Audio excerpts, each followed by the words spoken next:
Hello, everybody. Nice to meet you here. This is my honor to attend WCPN 2023 conference in Santiago, USA. I'm so sorry that I'm not fly to USA to present my keynote speech. I would like to share my results to you. And I would like to introduce myself first. I am Annis Fung Lai Chu, from City University of Hong Kong. My department is Department of Social and Behavioral Sciences. And today, the keynote speech I would like to share, the topic is reducing reactive and proactive aggression in children and adolescents by enhancing parenting efficacy and parental involvement. My expertise is focus on reactive and proactive aggression among adolescents and children. And this project is subvented by RGC, Research Grants Council of Hong Kong. And this research fund is General Research Fund, GRF. So in this project, I'm the PI, and I have two co-I. So it's very honorable to have both co-I in the NGO in Hong Kong. One is St. James Settlement. So I would like to express my heartfelt thanks to Ms. Nam. And also another NGO is the Center for Fathering. So I would like to express my sincere thanks to Mr. Anton Wen. So this is our co-I collaborators. And I think the background I designed this project because I think school bullying in Hong Kong is really alarming. You can tell from the international survey in 2017 conducted by OECD. So you can see Hong Kong is the top of the top. The most alarming region in the world. This is not really a good results. So Hong Kong is the worst among the 72 countries and regions. So compare with others, just like United States, we are much higher than United States. We have a 32%.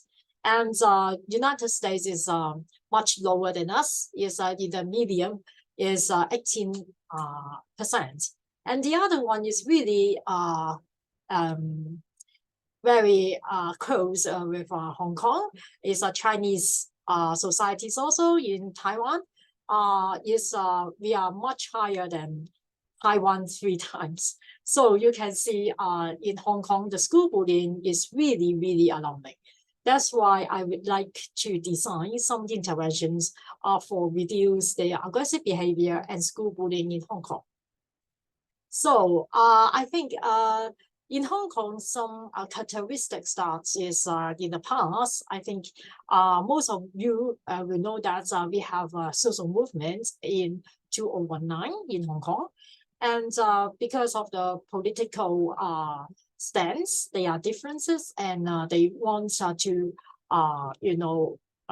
attack others' different political stance, especially for the young people. So you can see some survey conducted at that time. Yes, 30% of the responding students indicate that they have experienced being bullied. And, and also the Education Bureau in Hong Kong, and they found that is the 10-year high and 53% increase over the 226 cases. So you can see is much higher and escalated. We are the top of the top in the world, but after 2 years, you can see from the survey, we are much higher than 32%. So this is really concerned area that we need to work harder to tackle the school bullying and also the students' aggression in Hong Kong. So, during the social movement, the parental stress is very, very high, extremely high. I think because, the political stance are quite different from the young people in Hong Kong. So the parents may face, they may have a very poor parent-child relationships at that time. So you can see they reported that they become more poor and worse in 2019. So the figures that the parents really concerned about their children involved in lots of conflicts and school bullying, and parents don't know how to deal with those conflicts, and also don't know to deal with their own conflicts in the family. So that's why I would like to do this projects in Hong Kong, especially for the parental efficacy.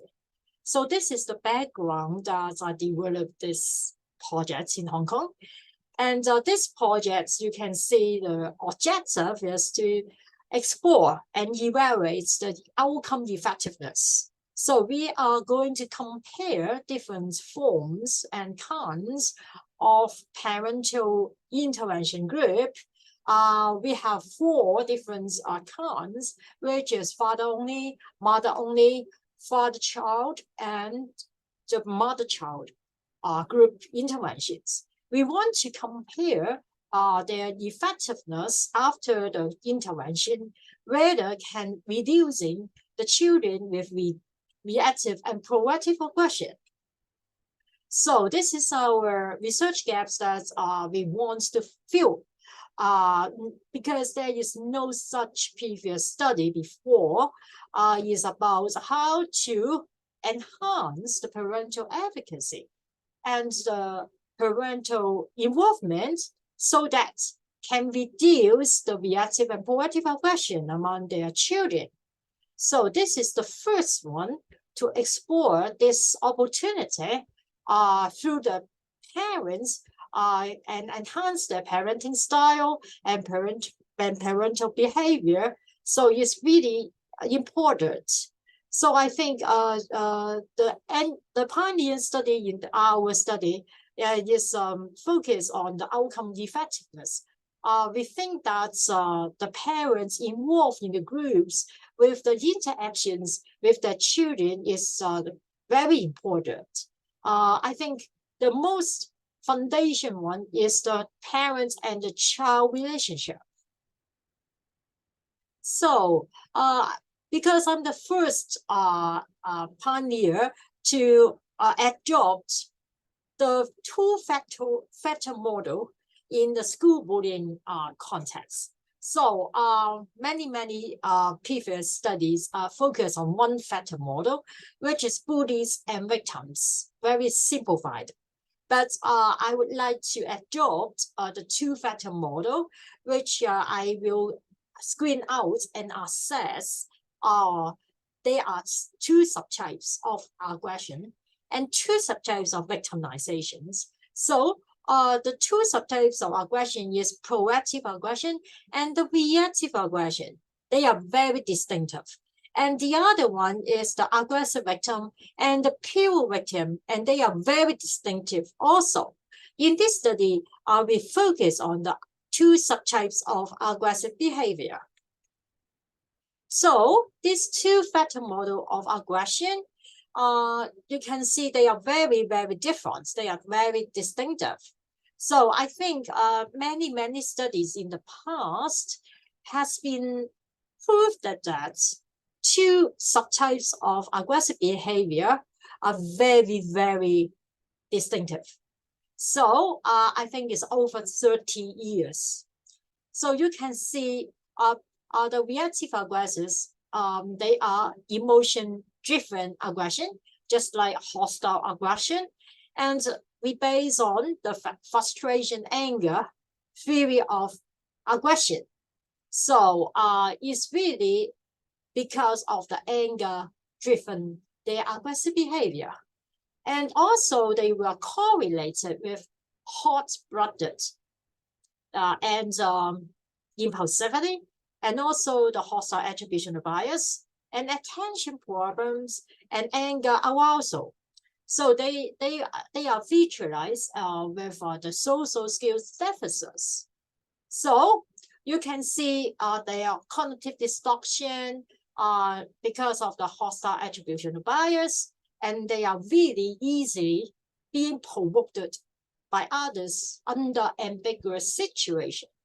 So on the other hand, proactive aggressors are not the same. It's really different because they are driven by the goal, not the emotion. So they are goal-driven aggression, just like it's the same equivalence to instrumental aggression. So they are instrumental function of aggression. So they are focused on goal orientation, and also they are cold-blooded and have the colors unemotional traits, and they have high narcissism and delinquency and antisocial personality traits. So you can see that both subtypes of aggressive behavior are very, very different. So, but in the past, the studies are not so many highlight these differences that can help to develop interventions for them based on their characteristics. So I have many projects is based on this two-factor model of aggression to design different approach to have different interventions for them to reduce their reactive and proactive aggression. So you can see the reactive aggression and the proactive aggression, they are very correlated with the parenting styles. So the authoritarian parenting styles are correlated with reactive aggression. In contrast, proactive aggression is related to permissive parenting styles. So they are very different. So this project, we focus on the parents, their parenting styles, and we want to, through the intervention, which based on the social learning theory, and then they can enhance their parenting style and their parental efficacy. So can reduce the reactive aggression and the proactive aggression as well. So I think the childhood and the youth aggression is really highly positively correlated with the criminal behaviors in their later development. So we find some, if they have the early, maybe the childhood aggression or aggressive behavior have in the adolescent stage, you can predict them have adult criminals. So you can see they will commit criminals when they become older. So our theoretical base is based on, I mentioned before, is the social learning theory. So this theory, I think, is really a basic psychology theory, which is through the observation and learned by modeling, right? The observation, and then you model the behavior, and then you copy it, and then you behave the same, right? So this is the modeling. So I think parents serve a very, very significant figure to be modeled by their children. So this social learning theory is our theoretical base, especially aggressive behavior is across generational. So you can see the parents affect a lot to the children, and the children become a parents, and then they will intergenerationally transmit this aggressive behavior to next generation. So it's really stabilized and really unchangeable. So we need to break this chain, and it's really concerned about the parental behavior and the parenting styles, so that they can change their behavior. So we reduce the children with reactive and proactive aggression. It's important, right, to target for parents, because in previous literature, there is no such intervention for parents before. So this is the pioneer to improve the parenting styles, the parental efficacy, and the involvement, and also to reduce their distress, and how to interact with their children and improve the parent-child relationship, and improve their communication skills. So our hypothesis, we have three. The first one is we have the parent-child conjoined group. We have the father-child and mother-child conjoined group. So we have the parent-child conjoined group. We assume that this kind of parent-child conjoined group will show a larger reduction in children's reactive and proactive aggression compared with the p-test, triple test. And then I think it's much effective than the mother-only and the father-only groups. So this is the first hypothesis, because we think that interaction between the parent and child is so important. So the second one is the parent-child conjoined group can show a larger reduction in children's traits, anger, and the anger expression. So I think this one is the same as the first hypothesis, that the parent-child conjoined group have a greater effect than those father and mother only groups. So we will compare the p-test and the pro-test also. So the third one is the parent-child conjoined groups can show a larger enhancement in anger control. So it's the same that we compare the p-test and the pro-test. We assume that the parent-child conjoined group have a bigger enhancement than the father and the mother only groups. So we move on to the methodology more. So the screening is about 1,780 school children from 5 primary schools in Hong Kong. In US called elementary schools, but in Hong Kong we call primary schools. So they are very young, right? So they are 6 to 12 years old.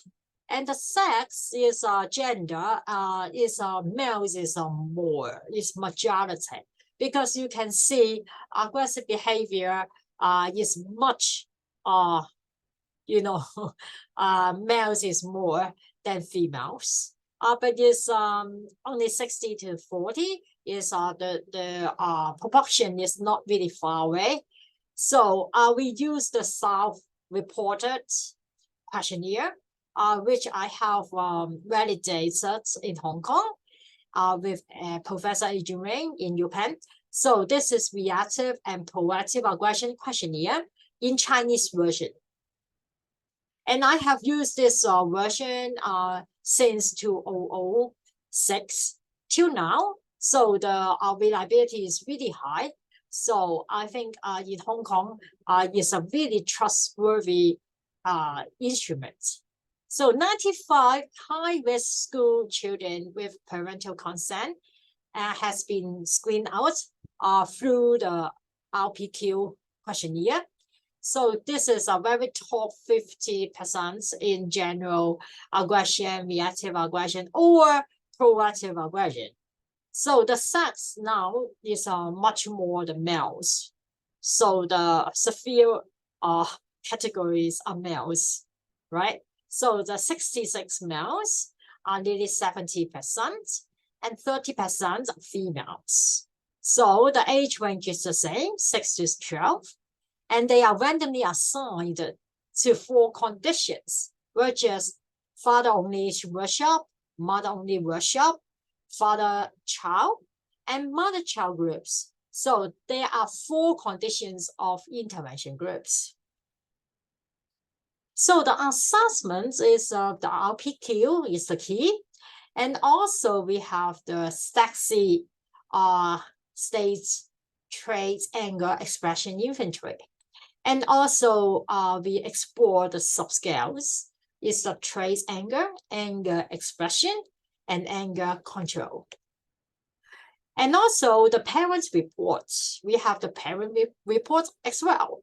So the CBCL and focus on 4 subscales. Is the aggressive behavior, attention problem, social problem, and anxiety, depression.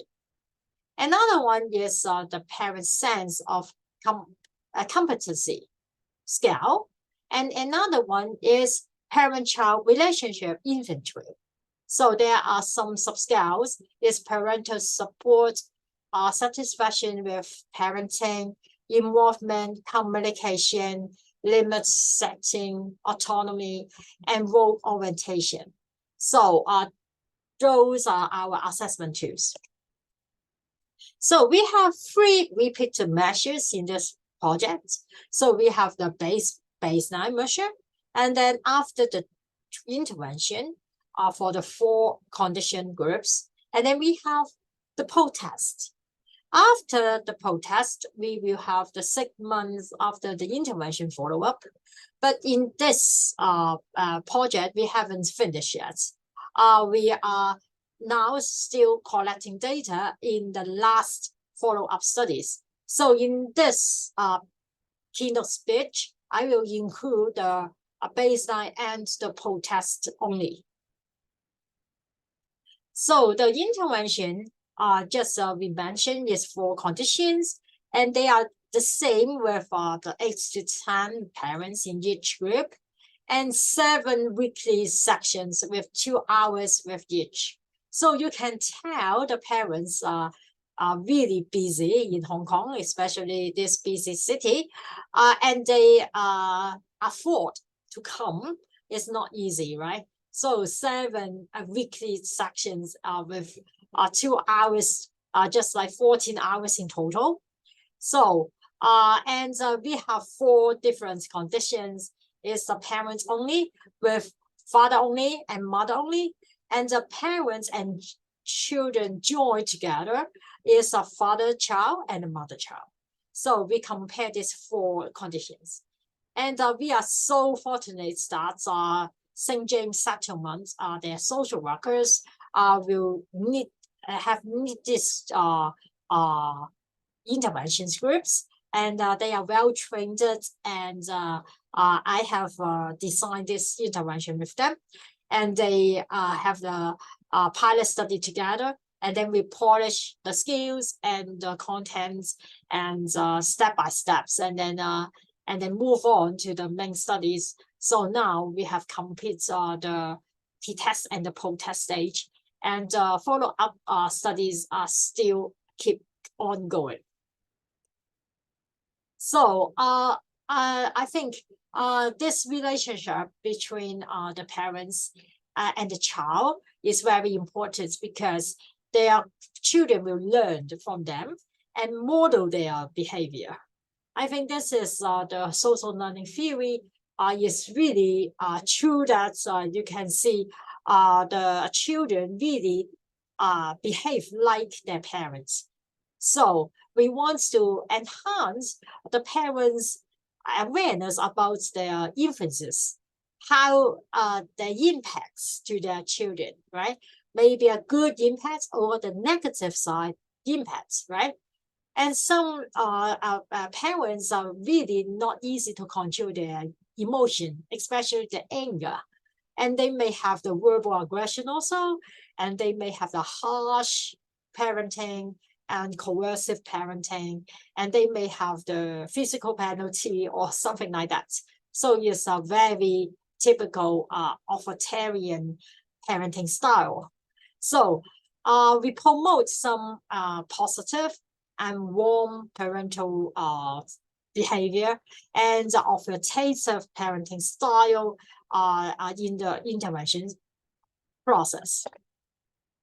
So we use the role play, group discussions, sharing, reflective feedback, and all the interaction through the parents and the children, if this is in the parent-child conjoint group. And if the parents only, and if the parents only is the father only or the mother only, the parents will interact with their children out of the groups. After they have the groups, they may have the behavioral assignments, how to interact with their children at home. So the behavioral assignments is very important. Every single session, they need to fill and they need to carry out. So the analysis we use is the data collection is under process now because the follow-up studies is still collecting. But now we have completed the p-test and the pro-test already. So now it's the students report only in this project, in this presentation.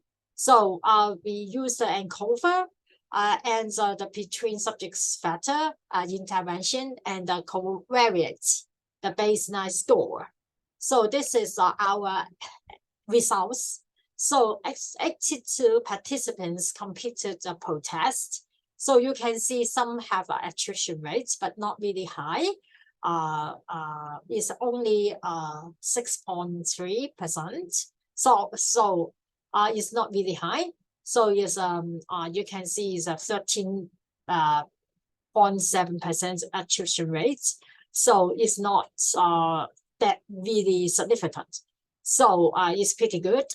So you can see every group have maybe a few dropouts, 3 or 4.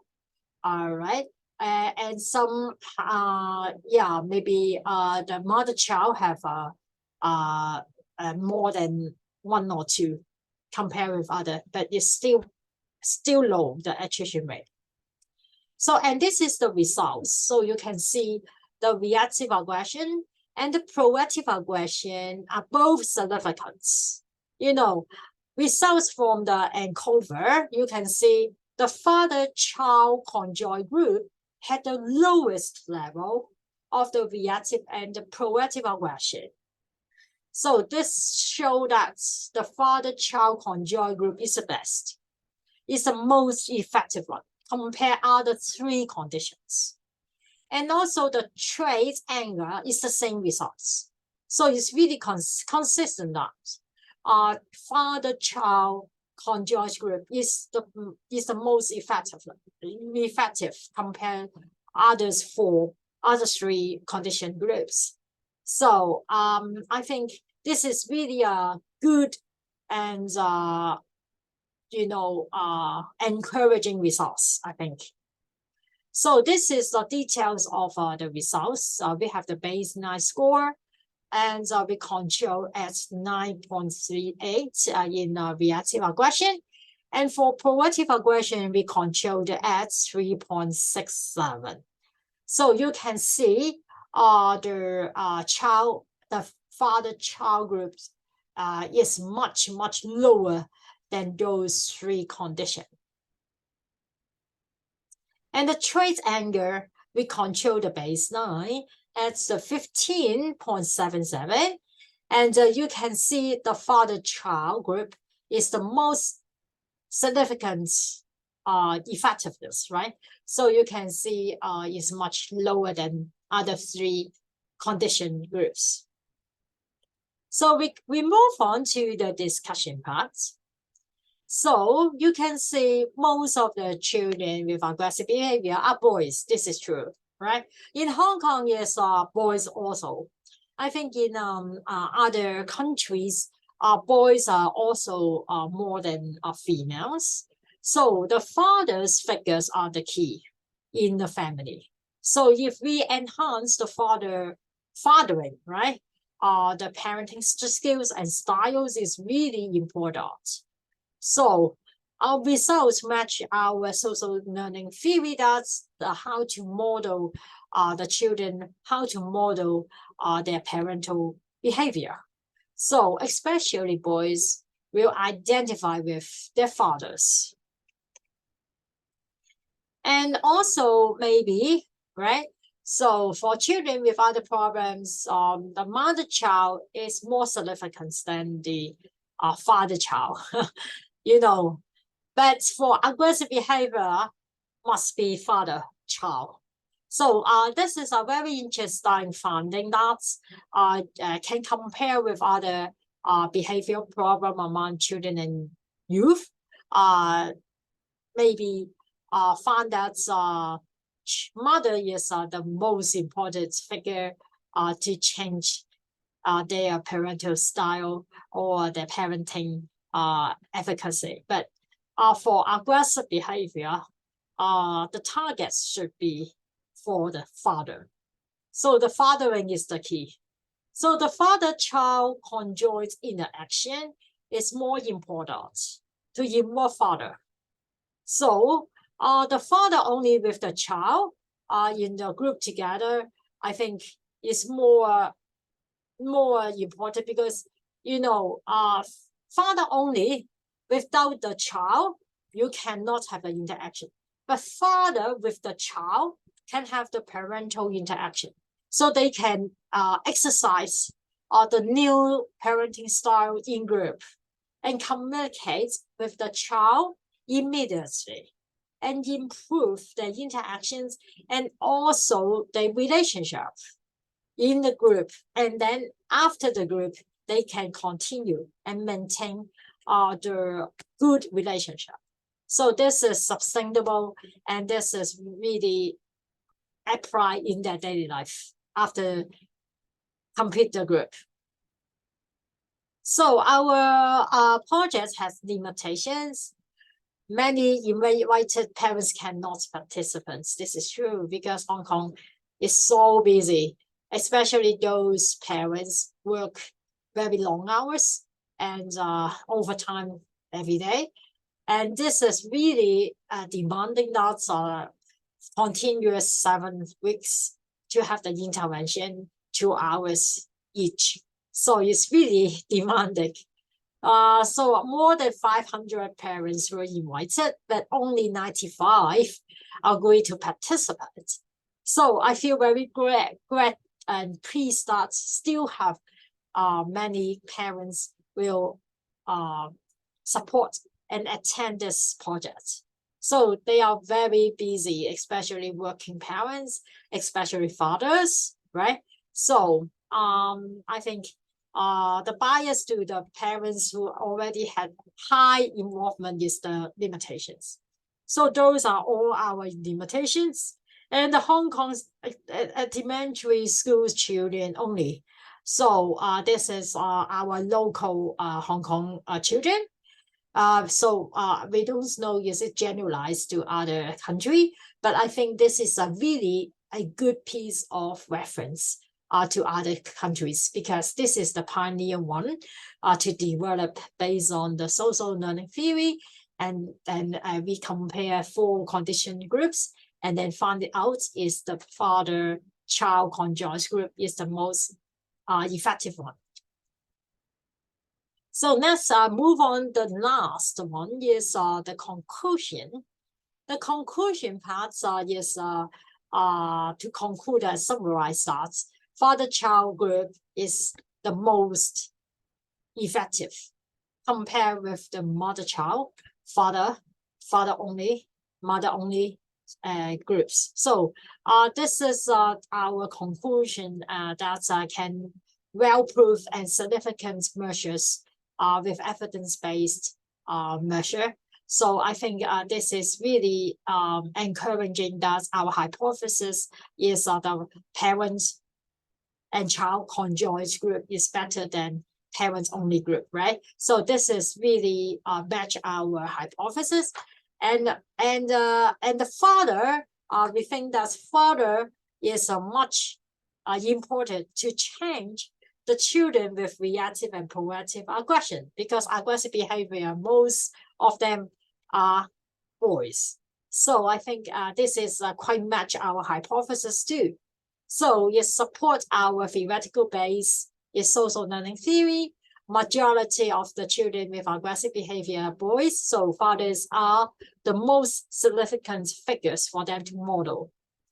So I think this project can encourage the parental efficacy and also let the parents know that their behavior are so important and their parenting style will affect their children in a long, long life. So I think this is a transitional period and a transitional point for them to create such kind of intervention, and they can change their parenting style and enhance their parental efficacy, and then they will help their children and to reduce their school bullying problems. And also Hong Kong and can have a lower school bullying rate and can prevent future crimes, and the adolescents will not turn to the criminals in a later development. So thank you for your listening, and this is the with references that's in this presentation. And if you want to contact me, please, you are most welcome to contact me. And I am Anis Fung. My email address you can find in the website. Is the Anis ANNIS.Fung FUNG at ctu.edu.hk. So I would like to hear from you. And thank you for your listening and thank you for your patience. And this is my honor to be here through the Zoom meeting. Thank you so much. I hope to see you very, very soon again, face to face. Take care and God bless. Bye-bye.